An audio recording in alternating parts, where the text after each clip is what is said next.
안녕하세요 여러분. 영상 굉장히 오랜만에 올리는 것 같은데 제가 지금 머리도 많이 자랐거든요. 최근에 그 호주 락다운 되고 나서 머리 혼자 자르는 영상 이렇게 찍어서 올리고 한 몇 달 지났을 거예요. 일단 영상을 찍는 이유는 제가 여기서 지금 미용실을 운영을 한 지 이제 1년 다 돼가는데 직원 생활을 할 때부터 어떤 일이 있었는지 이제 어떻게 이렇게 미용실 오픈까지 하게 됐는지 괜찮은 정보를 줄 수 있으면 좀 드리려고 그래서 지금 이렇게 카메라를 켰어요. 제 소개를 먼저 하자면 저는 시드니 서리힐에서 미용실을 운영하고 있고 시드니에는 2017년도에 들어왔고 처음에 왔을 때는 제가 좀 바버샵에서 일한 경력이 있어서 로컬 미용실에 취업을 해서 먼저 했거든요. 일을 하는데 영어를 잘 못해서 그런지 모르겠지만 알 수 없는 이상한 차별 같은 게 좀 있었어요. 그러니까 저만 느끼는 건지 모르겠는데 그런 분위기가 조성이 됐어. 그래서 그게 좀 많이 힘들었고 견디기가 굉장히 어려웠어요. 근데 일을 계속 그만두지 못하고 거의 1년 정도 일을 했는데 왜 그랬냐면 웨이지가 너무 좋았어요. 이 다른 한인 미용실들이랑 비교해서 진짜 훨씬 많은 돈을 받았기 때문에 거기 못 그만두고 계속 일을 할 수밖에 없었거든요. 거기서는 그렇게 하다가 이제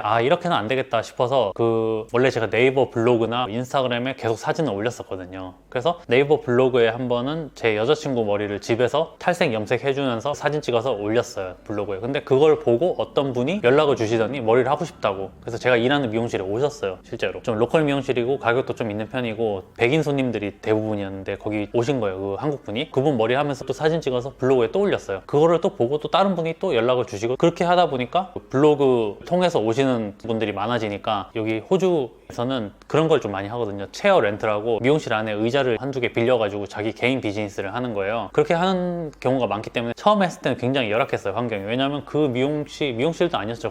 거기가 어떤 데였냐면 그 프랜치스 포레스트라고 노스 지역인데 시드니에서 체스우드라는 역이 있고 그 역에서 버스 타고 한 30분 정도 더 북쪽으로 더 올라가야지 나오는 곳이었는데 거기에 보면 이제 잠깐 공장 단지 같은 게 있었어요. 그 공장 단지 안에 이제 약간 칠드런 피트니스 센터 같은 거 뭐 그런 게 있거든요. 그냥 애들 있는 부모가 이렇게 둘 다 일을 하고 그런 상황이니까 애들 학교 끝나고 애들이 이제 거기다가 이제 데려다 놓으면 남자애들은 복싱 클래스도 있고 여자애들은 치어리딩 같은 것도 배우고 그런 장소였어요. 그런 약간 엄청 대형 유치원 같은 느낌? 1층에 카페도 있고 카페는 이제 보통 부모가 픽업하러 올 때 좀 기다려야 되면 거기 앉아서 커피나 음료 같은 거 사 마실 수 있으니까 그런 용도로 이제 그 카페도 운영을 하고 있고 그 카페 옆에 그러니까 그 건물 아니죠? 조그맣게 이제 의자 하나 놓고 거울 하나 놓고 바버샵처럼 이렇게 꾸며놨더라고요. 그때 저 같은 경우에는 어디든 괜찮으니까 자리만 빌리면 되겠다 싶은 생각에 거기를 그냥 테이크하기로 한 거예요. 일주일에 얼마 내기로 하고 거기를 빌려서 제가 제 영업을 했죠. 거기 제가 손님이었으면 거기까지 안 갔을 거예요. 왜냐면 진짜 위치가 너무 안 좋았고 체스우드 역에서 또 버스 기다렸다가 버스 타고 한 30분 들어와야 되니까. 그리고 그 위층에도 미용실이 조그만 게 있었어요. 거기는 이제 미용실에서 피부 관리도 하고 뭐도 하고 이렇게 하시는 분이 한 분 계셨는데 그분은 너무 장사가 안 되니까 그냥 이렇게 빤스런 하신 것 같더라고요. 그분 가시고 거기 위에 미용실이 자리가 비어가지고 제가 여자 손님들 모셔와서 머리 해드리고 그런 식으로 거기서 그냥 꾸역꾸역 했어요. 돈은 어느 정도 내고 거기를 썼는데 그 칠드런 피트니스 센터 주인이 그 부부가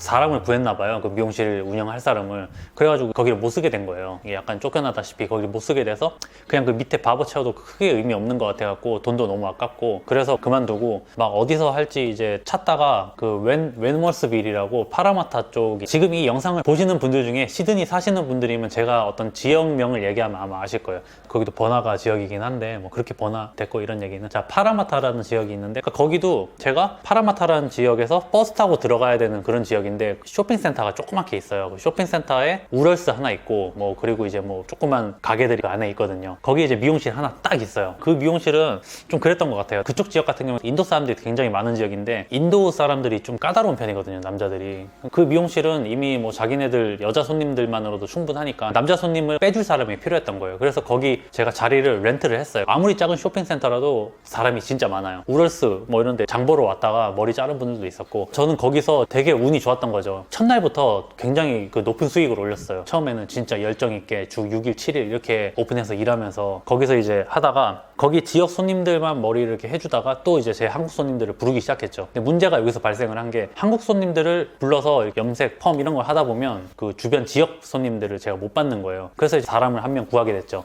그 친구랑 상당히 오래 일을 했는데 그 친구가 남자 커트를 좀 빼줄 수 있게 돼서 저는 제 한국 손님들만 집중적으로 케어하고 근데 이제 장사가 좀 잘 되는 게 게 보이니까 그 미용실 원장이 렌트비를 올렸어요. 갑자기 이제 주에 100%를 올린 거예요. 금액이 갑자기 올라가니까 좀 부담되더라고요. 부담되는 것도 그랬고, 그때 이제 제가 그 렌트비가 부담됐다기보다는 제 스스로 이런 생각을 했어요. 아, 이제 좀 독립할 때가 됐구나. 완전 내 가게를 갖고 싶더라고요. 마침 렌트비도 올랐고, 그래서 이제 인터넷으로 알아보는데 그 가게가 하나 있더라고요. 서리힐, 뭐 저는 잘 모르는 지역인데 그래서 시티랑 가까운 것 같은 거예요. 그래서 제가 한번 와봤죠. 와서 딱 가게를 봤는데 깔끔했어요. 깔끔하고 뭐 나쁘지 않은 것 같아서 처음에 비즈니스 시작하기는 정말 괜찮더라고요. 일단 적은 자본으로 할 수 있었고, 여기 호주에서는 그 처음에 바닥 새로 깔고 뭐 하고 하면 돈 정말 많이 깨지거든요. 근데 이미 여기는 미용실 자리인 거예요. 테이크오버를 받고 첫 주부터 손님이 연락도 많이 오고 괜찮았거든요. 뭐 코로나 때도 뭐 다들 힘들다 했지만 저는 뭐 직원들 놓치지 않고 다 정상적으로 운영할 수 있을 정도로 크게 어렵지 않게 했는데, 제가 이제 이 요점은 이런 거예요. 미용사분들이 여기 오셔서 좀 제대로 된 대우를 못 받고 고생을 하는 경우가 굉장히 많거든요. 한국에서는 어떤 개인 SNS 활동을 많이 하다가도 여기 외국 나오면 잘 안 하게 돼요. 왜냐면 그냥 다 똑같이 시급받으니까, 어떻게 뭐 그 인센티브제나 이런 걸로 돌아가지 않으니까 열심히 안 하게 되는데, 그래도 자발적으로 해야 된다고 생각을 해요. 완성도 있는 작품을 사진으로 다 남겨놓고 뭐 개인 SNS에 저장을 해놓고 그걸 나중에 자기 이력서로도 쓸 수 있거든요. 그렇게라도 활용을 해서 이제 어느 정도 고객이 보유가 되면 작게나마 자기 비즈니스를 하는 게 훨씬 더 도움이 되는 것 같아요. 저 같은 경우에 이제 가게를 하면서 제 스스로 느끼는 거지만 기술적인 발전과 정신적인 성장,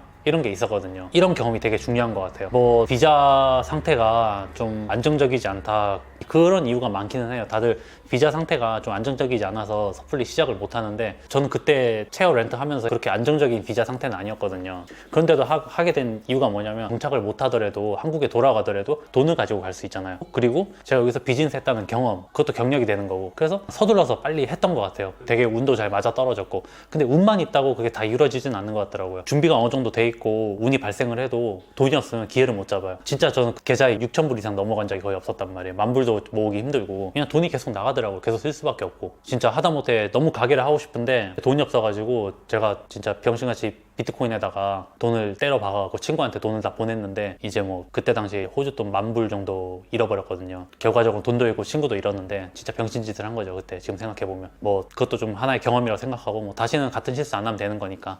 올해도 지금 벌써 8월이거든요 지금. 진짜 코로나 때문에 시간이 더 빨리 간 것 같은데, 언제 이렇게 8월까지 온지 모르겠어요. 시간 막 빨리 간다 다들 그러잖아요. 시간이 빨리 간 줄 알았는데 존나 빨리 가더라고요. 시간 진짜 너무 빨리 가요. 진짜 인생도 존나 짧고, 그냥 할 수 있을 때 그냥 다 질러보고 다 해봐야 되는 것 같아요. 좀 더 어릴 때 제가 좀 도전을 해서 뭐 그때 정신적인 성장 뭐 그런 걸 경험했으면 훨씬 더 괜찮아지지 않았을까, 이런 생각을 요즘 많이 해요. 되게 좀 아쉬운 부분이기도 한데, 지금도 그렇게 뭐 불만은 아니에요. 그래서 지금 벌써 유튜브 열심히 하려고 마음먹은 지가 몇 달 전인데 영상이 정말 안 올라가는 것도 제가 어떤 심적인 부담감이 생겨가지고 그렇게 되더라고요. 그런데도 핸드폰 보면 한 번씩 알림 뜨는 거 보면 이제 구독자 생기고 댓글 달리고 이런 거 보면, 그러면 좀 해야 된다는 생각이 드는 거예요. 여러분들한테 어떻게든 좋은 정보를 드리고 싶어서. 그래서 이제 계속 해야 된다 이렇게 생각은 하는데, 좀 너무 게으르다 보니까 이게 또 따라오진 않더라고요. 그러면 오늘 영상은 여기까지 하고, 제가 다음번에 올릴 영상은 이 가게를 인수 받으면서 발생했던 일들, 그런 부분에 대해서 이제 주의해야 될 점, 체크해야 되는 부분, 실수하지 말아야 되는 부분, 뭐